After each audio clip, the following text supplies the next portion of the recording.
ख्रिस्त में मेरे प्यारे भाइयों और बहनों, आज संत पेतरुस के सिंहासन का पर्व है। आज कलीसिया के मुखिया और जिम्मेदारी पर हम विचार करते हैं।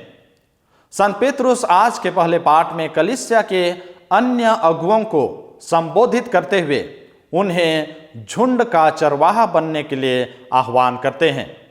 सुसमाचार में पेतरुस ने यीशु में अपने विश्वास की घोषणा करते हुए उसे मसीहा, परमेश्वर का पुत्र कहते हैं। तब यीशु पतरस को कलीसिया की अगुवाई करने की शक्ति प्रदान करते हैं। कलीसिया के इतिहास के इस प्रारंभिक बिंदु पर भी ऐसा लगता है कि कुछ अगुवे जिन्हें परमेश्वर के झुंड की देखभाल करने के लिए सौंपी गई थी, एक अगुओं के रूप में अपनी स्थिति को जीने में विश्वासघाती रहे हैं। कुछ अनिच्छा से और शायद शिकायत कर रहे हैं जो उनके लिए आवश्यक है। दूसरे लोग अपने ऑफिस का इस्तेमाल अपने फायदे के लिए कर रहे हैं। अभी भी अन्य लोग अपने अधीन लोगों को आदेश देने में तानाशाहों की तरह काम कर रहे हैं। पेतरुस उन्हें याद दिलाता है कि उन्हें मुख्य चरवाहे प्रभु यीशु को उत्तर देना होगा, जिन्होंने अच्छे चरवाहों के रूप में अपनी बुलाहट को पूरा किया है। वे उनके लिए स्वर्गीय इनाम का आनंद लेंगे। अच्छा चरवाहा ईश्वर के झुंड की भेड़ों की देखभाल करता है। इस प्रकार यह अन्य लोगों के लिए एक आदर्श बन जाता है जो प्रभु के झुंड की रखवाली करने की भूमिका निभाते हैं।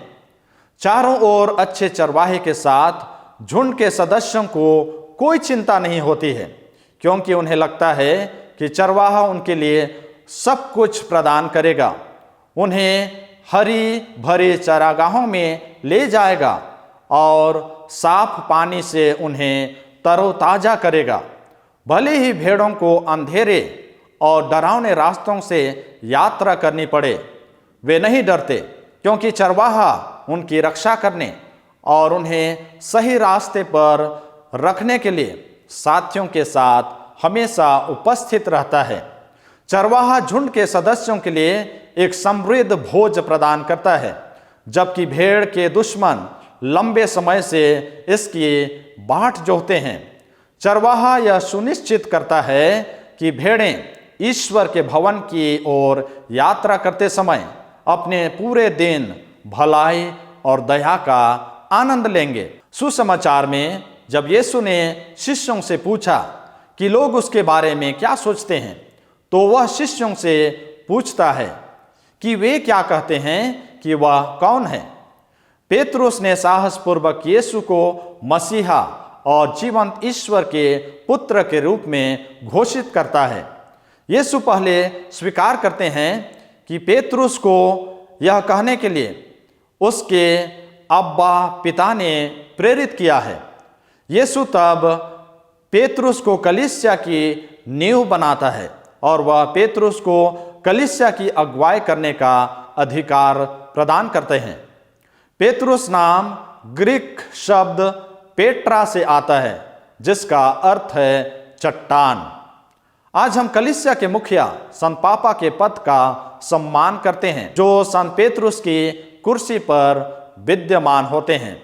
संत पापा होने की जिम्मेदारी आसान नहीं है, यद्यपि उसे विश्वास और नैतिकता के मामलों के विषय में कुर्सी से बोलने पर अचूक अधिकार दिया जाता है।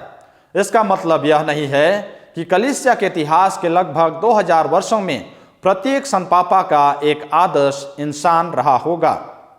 वास्तव में जैसा कि हम धर्म ग्रंथों में पढ़ते हैं, पेतरुस ने खुद खराब निर्णय लिया और यहाँ तक कि यीशु के मरने से पहले की रात यीशु के साथ किसी भी संबंध से इनकार करते हैं। संत पापा की भूमिका क्या है? उन्हें उन सभी के लिए दास बनना है, सबका सेवक बनना है जो प्रभु यीशु ख्रीस्त की सेवा करना चाहते हैं। लगभग 8 वर्षों से हमारे वर्तमान संत पापा फ्रांसिस ने हमें सेवक नेतृत्व का एक सकारात्मक उदाहरण दिया है। वह एक सेवा करने वाले के रूप में प्रेमपूर्ण और देखभाल करने वाले तरीके से लगातार आगे बढ़ रहा है और अपने जीवन के द्वारा हम सबों को प्रेरित करता है। कलीसिया के मुखिया की भूमिका मुख्य चरवाहे की नकल करना और यह महसूस करना कि अंततः सभी अधिकारी हमारे मुख्य चरवाहे प्रभु यीशु में निवास करते हैं और उसका अनुसरण करते हैं। संत पापा को अपने झुंड की नहीं बल्कि प्रभु यीशु ख्रीस्त के झुंड की चरवाही करने के लिए बुलाया गया है। संत पेतरुस ने अपने पद में हमें याद दिलाते हैं कि इसका क्या अर्थ है। स्वयं की सेवा नहीं बल्कि दूसरों की सेवा और उनकी देखभाल करना, एक अच्छा उदाहरण स्थापित करना, स्वेच्छा से और प्यार से उनकी देखभाल के लिए सौंपे गए लोगों की सच्ची जरूरतों को पूरा करना। यह सच है कि प्रभु आत्माओं के सांसारिक चरवाहे को प्रेरित और मार्गदर्शन करते हैं, लेकिन विश्वास और नैतिकता के मामलों को छोड़कर जब वह अपने अधिकार की कुर्सी पर बैठते हैं तो उन्हें प्रभु के निर्देश को स्वीकार नहीं करने की स्वतंत्र इच्छा होती है। मुझे प्रार्थना करनी चाहिए कि संत पापा यीशु के झुंड की सेवा कर सकें, यीशु ख्रीस्त के बताए हुए रास्ते के अनुसार चल सकें, प्रभु यीशु ख्रीस्त का अनुसरण कर सकें जैसा कि ईश्वर उनसे चाहते हैं, और उनके उत्तराधिकारी भी उत्साह, प्रेम और प्रेरणा से प्रभु की झुंड की सेवा कर सकें और उसका नेतृत्व कर सकें। आमीन।